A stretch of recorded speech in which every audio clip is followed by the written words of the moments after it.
출애굽기 강의 100번째 시간입니다. 이번 시간에는 출애굽기 34장 29절부터 35절 샬라흐 재림 성령이라고 하는 그런 제목으로 함께 나눠보도록 하겠습니다. 첫 번째 돌판이 깨집니다. 그건 곧 십자가 사건을 모형적으로 보여주는 것입니다.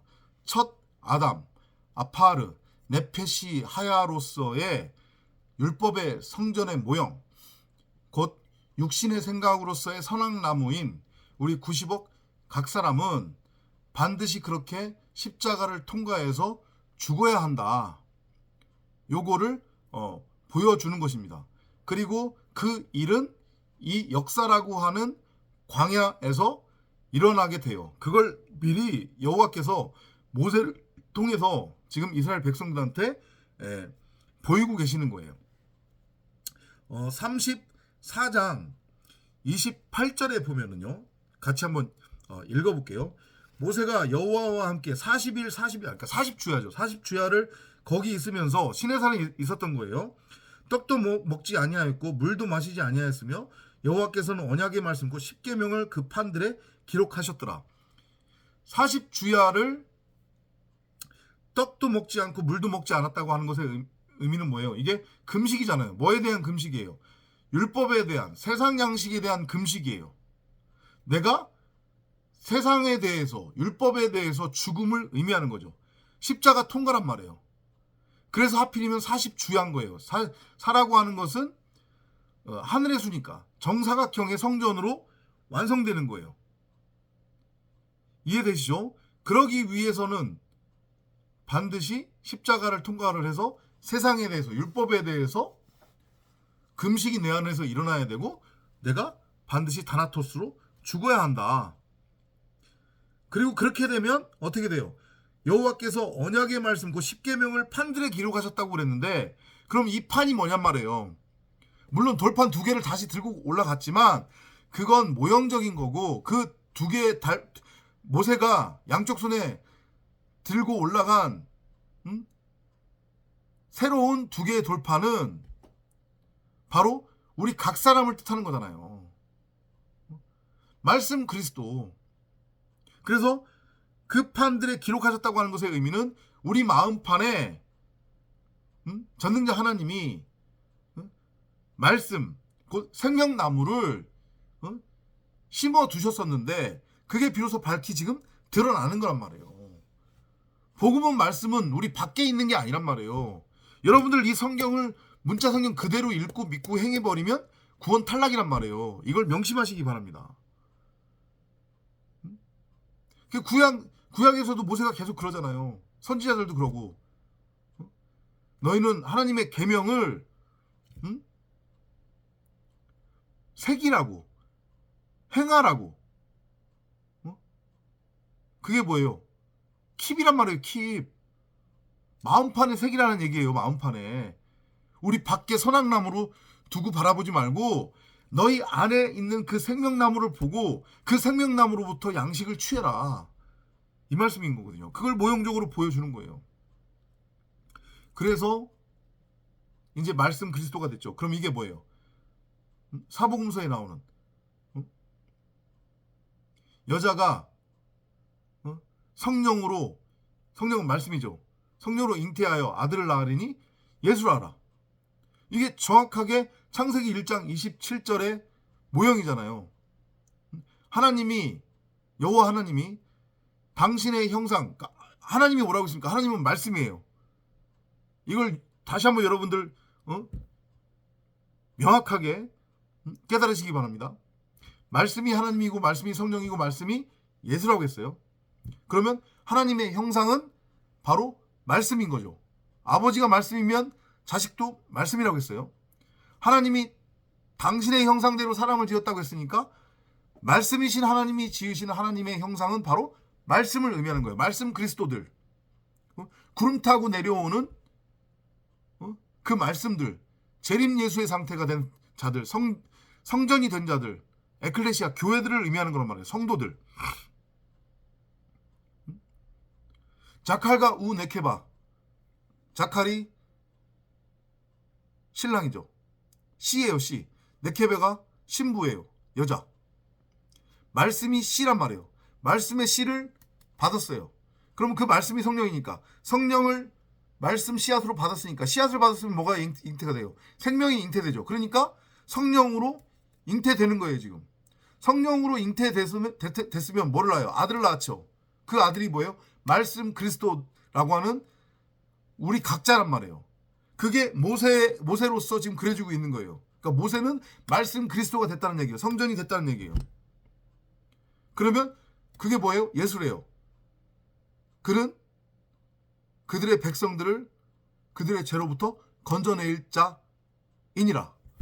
그러니까 우리 각자가 말씀 그리스도가 되면 창세기 1장 1절대로 성전으로 세워지면 우리 각자는 말씀을 가진 말씀이기 때문에 말씀 그리스도들 구름 타고 내려오는 그 구름들로서의 말씀으로서의 재림 예수이기 때문에 첫 아담 이성 없는 짐승 선악이라고 하는 그 죄 율법 죽음에 매여 있는 이 호코스모스 세상의 사람들을 어떻게 할 수 있는 거예요? 복음을 전해서 살려낼 수 있는 거잖아요. 그러니까 아까 전에 모세가 말씀 그리스도의 모형이라고 했잖아요. 그러면서 모세는 말씀이신 그리스도의 모형이기도 해요. 그러니까 결국은 첫사람 아담, 네페시 하야, 이성 없는 짐승, 죽은 시체 상태에 있는 우리들을 구원할 자는 뭐라는 거예요? 말씀 그리스도, 말씀이라는 얘기예요. 그래서 그 말씀을 끊임없이 전능자가 우리한테 보내시고 들려주고 있는 거란 말이에요. 예를 들면 감히 말씀드리는데 저 같은 성경교사를 통해서 여러분들한테 지금 말씀 그리스도들을 지금 보내고 계시는 거란 말이에요. 재림 예수로서의 그 말씀 성령을 샬라흐 보내는 거란 말이에요. 지금 여러분들을 건져내기 위해서. 아셨죠? 그게 29절부터 35절까지의 내용이에요. 결국은 뭐 다른 거 없어요. 거기 보면 29절에 뭐 모세가 시내산에서 내려오니 그 산에서 내려올 때 얼굴 피부에 광채가 나나 깨닫지 못하였더라고 했는데, 그러니까 얼굴은 그 꼴이라고 해가지고 이게 영의 그 거울이거든요. 그러니까 똑같은 얘기지만 모세가 진리가 됐다는 얘기예요. 한마디로 진리의 말씀을 깨달았다는 얘기겠죠. 그렇게 이해를 하시면 될 것 같습니다. 오케이. 그리고 그 다음 볼까요? 아론과 온 이스라엘 자손이 모세를 볼 때 모세의 얼굴 피부에 광채가 남을 보고 그에게 가까이 하기를 두려워하더라. 같은 얘기입니다. 왜냐하면 아론과 이스라엘 자손들은 여전히 지금 어떤 상태에 머물러 있는 거예요? 말씀 그리스도가 아닌 초림 예수로서의 네페시 하야, 그냥 이성 없는 짐승, 호흡하는 혼, 자기 자신이 무엇이 선이고 무엇이 악인지 그 차이를 분별할 줄 안다는 착각에 빠진 선악나무의 상태에 머물러 있는 거니까 비진리잖아요. 한마디로 얘기하면 어둠이잖아요. 그 어둠에 빛이 지금 팍 비치니까 두려워할 수밖에 없는 거죠. 왜냐하면 자신들의 뭐가 드러나는 거니까. 그러면 죄가 드러나는 거예요. 부끄러움이 드러나는 거잖아요. 아, 내가 지금 벌거벗은 거였구나. 나는 옷 입고 있다고 생각을 했는데, 이렇게 이해를 하시면 돼요. 진짜 참복음 진리가 들려지면 그 참복음 참 진리를 두려워하게 된다니까요. 왜냐? 자기의 죄가 죄를 보게 되니까. 자기의 죄가 참복음 앞에서 드러나기 때문에. 아셨죠? 무슨 의미인지. 그러니까 대부분의 세상 사람들, 한국 기독교, 세상 기독교 이단들이 진짜 복음 듣기 싫어하는 거예요. 진짜 복음 들려주면 거부하잖아요. 그죠? 그렇게 보시면 되겠습니다. 모세가 그들을 부르매 아론과 회중의 모든 어른이 모세에게로 오고 모세가 그들과 말하니 그 후에야 온 이스라엘 자손이 가까이 오는지라 모세가 여호와께서 시내산에서 자기에게 이르신 말씀을 다 그들에게 명령하고 모세가 그들에게 말하기를 마치고 수건으로 자기 얼굴을 가렸더라. 일부러, 자, 이거 중요한 거예요. 33절 한번 볼게요. 원어로 한번 읽어볼까요? 33절. The face of Moses kept shining, and after he had spoken with the people, he covered his face with a veil.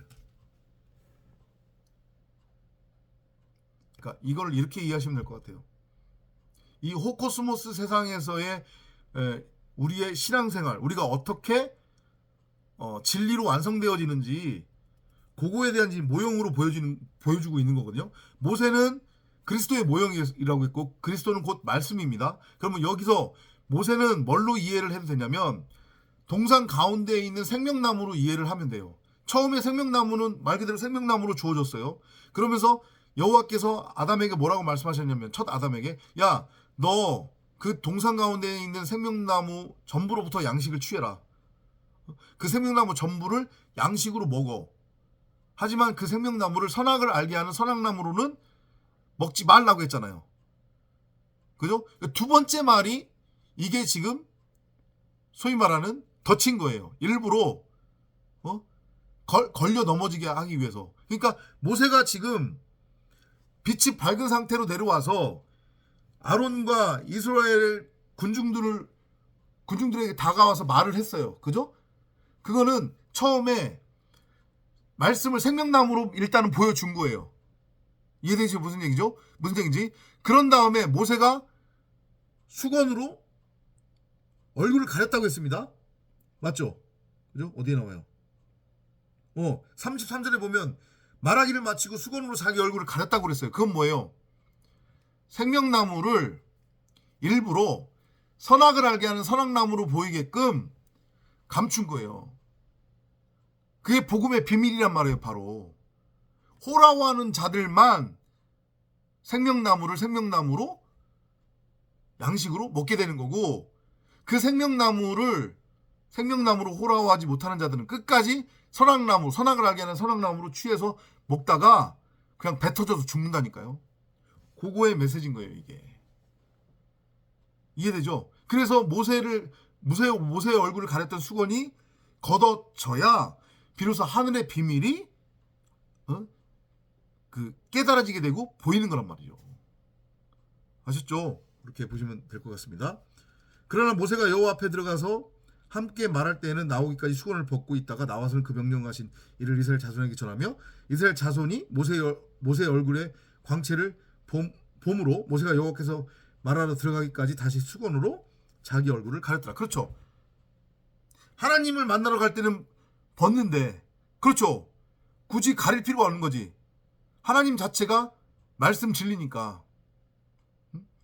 우리 각자가 우리 안에 있는 생명나무로서의 그 말씀이신 성령을 호라오에서 알고 깨달으면 우리 얼굴을 가리고 있었던 수건은 걷어지는 거라니까요. 근데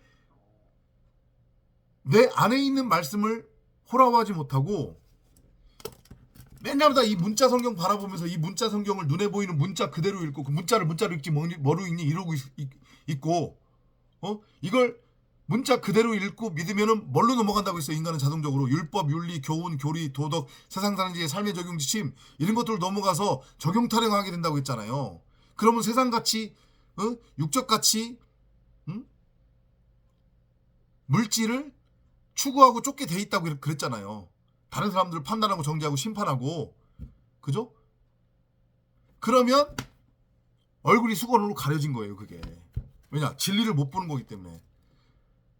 하나님의 말씀으로서의 생명나무가 내 안에 있다는 것을 알지 못하고 내 밖에다 계속 선악나무를 심고 그 선악나무를 하나님의 이름으로 바라보고 섬기고 믿는 우상 숭배를 하고 있는 거니까 결국 내가 내 자신을 우상으로 섬기는 거기 때문에 동성애를 하고 있는 거기 때문에 얼굴이 수건으로 가려져 있는 거란 말이에요. 거꾸로 얼굴이 수건으로 가려져 있기 때문에 그 짓거리를 하는 거겠죠. 그 수건을 빨리 벗으시기 바랍니다. 그러면 어떻게 해야 돼요? 끊임없이 하나님 앞에 무릎 꿇고 진짜 갈급한 마음으로 진정한 마음으로 성령을 구하고 찾고 두드리셔야 돼요. 그리고 하나님 빨리 제 육신의 생각 죽여주세요. 이 고백을 하셔야 하겠습니다. 다음 시간에 또 찾아뵙도록 하겠습니다. 안녕히 계십시오.